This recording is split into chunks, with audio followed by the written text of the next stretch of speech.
శుక్లాంబరధరం విష్ణుం శశివర్ణం చతుర్భుజం ప్రసన్నవదనం ధ్యాయేత్ సర్వవిఘ్నోపశాంతయే అగజానన పద్మార్కం గజానన మహార్నిశం అనేకదంతం భక్తానాం ఏకదంతోపాస్మహే. ఓం గం గణపతయే నమః. ఓం శ్రీ మాత్రే నమః. ఓం శ్రీ గురుభ్యో నమః. మా ఆది ఆస్ట్రాలజీ చూస్తున్నటువంటి మీ అందరికీ అలాగే ఫారిన్ కంట్రీస్లో కూడా ఉంటూ నా వీడియోస్ చూస్తూ నాకు ఫోన్ చేస్తూ ఉన్నటువంటి మీ అందరికీ కూడా పేరు పేరున నా హృదయపూర్వక నమస్కారాలు. నా పేరు వాడిరావు ఆదినారాయణరావు శర్మ. సిఎంఏ అండి. నేను సిఎంఏ అంటే cost and management accountant qualified. అలాగే ఎంఏ అస్ట్రాలజీ అండ్ వాస్తు కూడా ఉందండి. 2 క్వాలిఫికేషన్స్ ఉన్నాయి, ప్రొఫెషనల్ క్వాలిఫికేషన్స్ ఇవి. అంతేకాకుండా నా సెల్ నెంబర్ 7075389589 7075389589. మీకు మీ జాతకాలు చూపించుకోవాలనుకుంటే ఈ కింద నెంబర్కి ఫోన్ చేయండి. మీ date of birth, time of birth, place of birth ఈ 3 ఉంటే సరిపోతుందండి. ముఖ్యంగా పెళ్ళిళ్ళు కాని వాళ్ళకి కానీ, ఉద్యోగాలు రాలేకపోతే వాళ్ళకి కానీ, ఏ విధమైన సమస్యలు ఉన్నా సరే వాటిని మనం చక్కటి పరిష్కార మార్గాలు కూడా సూచిస్తానండి. నేను కేపీ అస్ట్రాలజీ సిస్టమ్ ప్రకారం కూడా నేను చూస్తూ ఉంటాను. అంతేకాకుండా మీరు నా వీడియోస్ నచ్చితే లైక్ చేయండి, షేర్ చేయండి, సబ్స్క్రైబ్ చేయండి.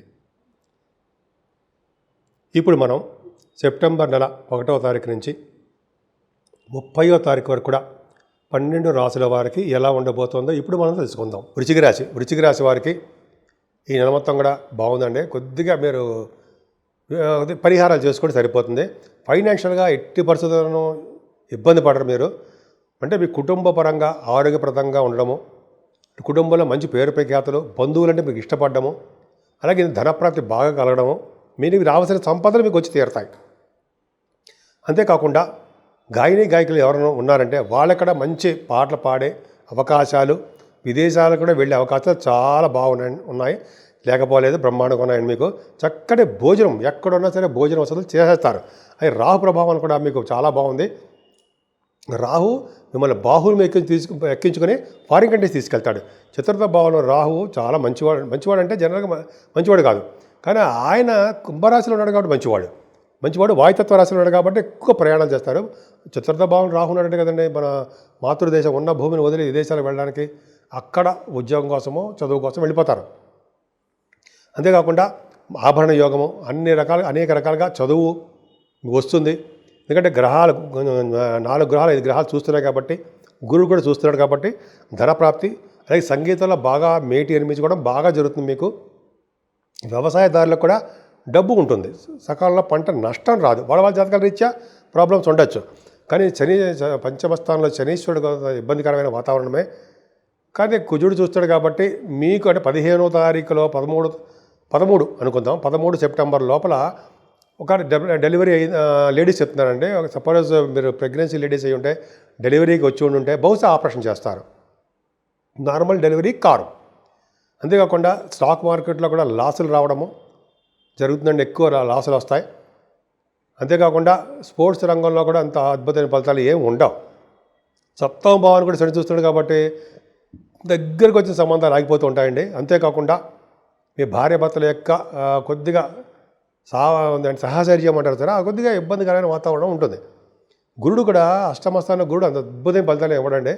గురుడు ప్రభావం వలన మీకు ఫైనాన్షియల్గా చిన్న ఇబ్బందులు ఉన్నప్పటికీ, అనారోగ్య సమస్యలు కూడా కొద్దిగా ఇబ్బందులు ఉన్నప్పటికీ కూడా మీకు గురుడే కాపాడడానికి అవకాశాలు ఉన్నాయి. అంతేకాకుండా గురు ప్రభావం వల్ల కూడా మీకు సేవకాచరము, తలవంతలకు వచ్చే ధనయోగము ఇవన్నీ ఉంటాయి. కానీ సప్తమ స్థానాధిపతి అయిన శుక్రుడు ఉన్నాడు సరే, మీకు మ్యాలిఫిక్ కదా, ఆయన మీకు భాగ్యంలో ఉన్నాడు. భాగ్యంలో ఉన్న శుక్రుడు జలదత్వ రాశిలో ఉన్నాడంటే ఫారిన్ తీసుకెళ్తాడు. మంచివాడు కాదు, కర్కాటక రాశికి అసలు మంచివాడే కాదు. కానీ ఉన్నతమైన విద్యల రీత్యా విదేశాలు వెళ్తారండి. చదువు బాగా అభ్యసిస్తారు అని చదువుకుంటారు అర్థం. షూటింగ్లు, సినిమా షూటింగ్లు కానీ, టెలివిజన్ రంగ షూట్స్ కానీ, వాటి ప్రకారం మీరు విదేశాలకు వెళ్ళి షూట్స్ చేసుకుంటుంటారు. అంతేకాకుండా వస్త్రాలు, ఆభరణాలు, బంగారు ఆభరణాలు, చక్కటి బట్టలు, వస్త్రాలు అంటే చక్కటి బట్టలు, పెర్ఫ్యూమ్స్, చక్కటి పెర్ఫ్యూమ్స్ ఉంటాయి. శుక్రుడు కదా, చక్కగా మంచి అందంగా ఉండడానికి అవకాశాలు ఉంటాయండి. వాహన ప్రాప్తి కలిగిస్తాడు ఆయన. చక్కటి విద్య ఇస్తాడు. అమ్మవారి దర్శనాలు, తీర్థయాత్రలు చేస్తారు. ముఖ్యంగా అమ్మవారి దర్శనాలు అంటే ఉంటాయి కదండి మనకి, అమ్మవారి దర్శనాలు అంటాం కదా, అలాగా మీరు అమ్మవారి దర్శనాలు చేసుకోవడానికి అవకాశాలు ఉన్నాయి. అంతేకాకుండా గురువుగారితోటి పీఠాధిపతులు కాదు గురువుగారితోటి మీరు నైమిసారణ్య యాత్ర కానీ కాశీ వంటి క్షేత్ర దర్శనాలు కానీ ఇలాగ ఎక్కువ చేసుకోవడానికి అవకాశాలు ఉన్నాయి. భాగ్యాధిపతి భాగ్యాలు బ్రహ్మాండంగా ఉన్నాడు, బుధాదిత్య యోగంతో ఉన్నాడు, కేతువుతో కలిసి ఉన్నాడు, మంచి ఫలితాలు ఇస్తాడండి. రవితో కలిసిన కేతు విపరీతంగా రవి ఇచ్చే ఫలితాలు కూడా ఇచ్చేస్తాడు. రవి బుధుడు కాబట్టి మీకు రవి బుధులుగా బుధాదిత్య యోగంతో ఉన్నారు కాబట్టి మంచి ఫలితాలు ఇస్తాడండి. ముఖ్యంగా దశమంలో రవి బుధులు ఉన్నారంటే ప్రభుత్వ రంగ సంస్థలు ఉద్యోగ అవకాశాలు ఎక్కువ ఉంటాయి, ప్రభుత్వ పరంగా బాగా రాణిస్తారు మీరు. అలాగే ఆస్ట్రాలజికల్ విద్య బాగా మీకు రావడానికి అవకాశం ఉంది. ఆస్ట్రాలజీలో మీకు బాగా ప్రాముఖ్యత ఎక్కువ ఉంటుంది. అలాగే ఫైనాన్స్ రంగం అంటే తెలుసు కదండి మీకు, auditors, chartered accountancy, cost accountancy, government auditors, statutory auditors అంటాం కదా, వాళ్ళకి బాగుండడము. దశమంలో రవి ఉన్నారు కాబట్టి పొలిటికల్ రంగంలో పదవులు రావడానికి అవకాశాలు ఉన్నాయండి. పొలిటికల్ రంగంలో కూడా బాగా సక్సెస్ అవుతారు మీరు. అంతేకాకుండా కేతుతో కలిసినాడు కాబట్టి రవి పొలిటికల్ రంగంలో పదవులు, పొలిటికల్ రంగంలో ఎవరైనా ఏమంటారంటే అన్ని ఎలక్షన్స్ అంటారు జరా, ఎలక్షన్స్ ఉంటే వాటిలో సక్సెస్ అవ్వడము, అంటే పొలిటికల్ రంగంలో అభివృద్ధి అది బాగుంటుందండి. ముఖ్యంగా రవి బుధుల వలన ఈ సాఫ్ట్వేర్ రంగ ఉద్యోగస్తులు కూడా బాగుంటుంది. అలాగే రియల్ ఎస్టేట్ రంగంలో ఉన్న వారికి కూడా అద్భుతమైన ఫలితాలు ఉంటాయి.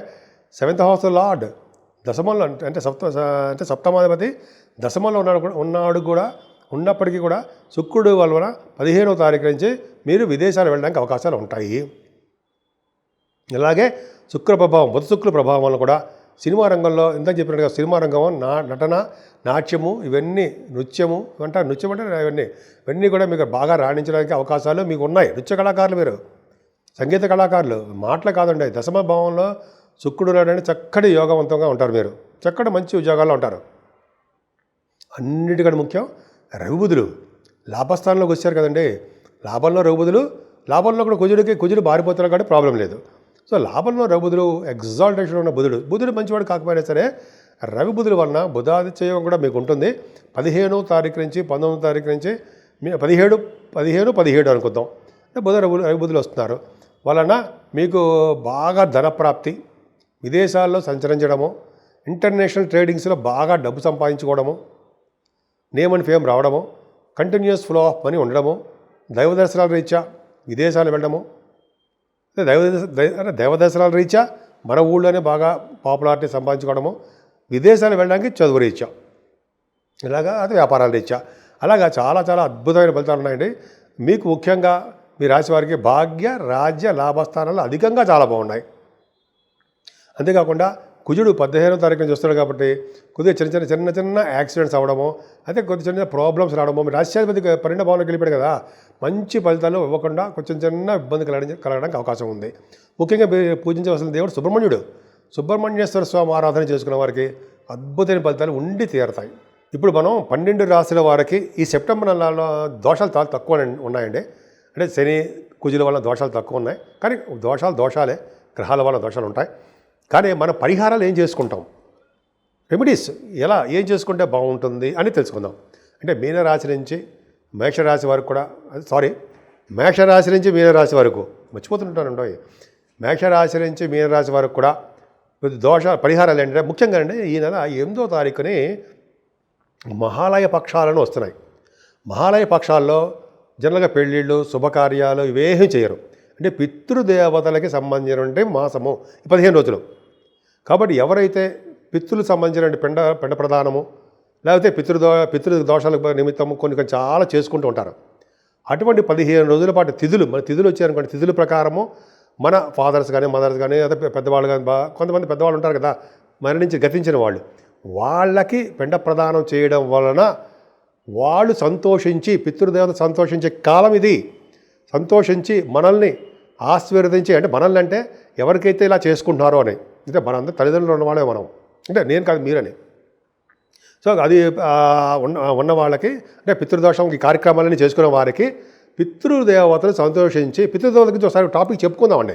అసలు పితృదేవత అంటే ఎవరు, ఎక్కడ ఉంటారు అవి మనం ఒకసారి షార్ట్ నేను చెప్పబోతున్నాను. అది ఒక ఒక వీడియో కూడా చేద్దాము. పితృదేవతలు యమలోకానికి పక్కనే దక్షిణ భాగంలో ఉంటారండి. అది మనం చెప్పుకుందాం. ఆ పితృదేవత అంటే మన నాన్నగారో మన బాబాయ్లో కాదండి, పితృదేవతలు సపరేట్గా ఉంటారట. వాళ్ళు సంతోషిస్తే చాలండి. వాళ్ళు సంతోషించడం వలన మన కుటుంబం మొత్తం కూడా వృద్ధి అయిపోతూ ఉంటుంది. అంటే ఎక్కడక్కడ ఆగకుండా మన వంశం వృద్ధి అవుతుంటుంది. అందుకని చూడండి, పిండ ప్రదానం చేసేటప్పుడు వస్త్రాలు, గొడుగు, అన్నదానాలు ఇవన్నీ చేసుకుంటారు. పితృకి సంబంధించిన అన్నీ కూడా చేయాలండి.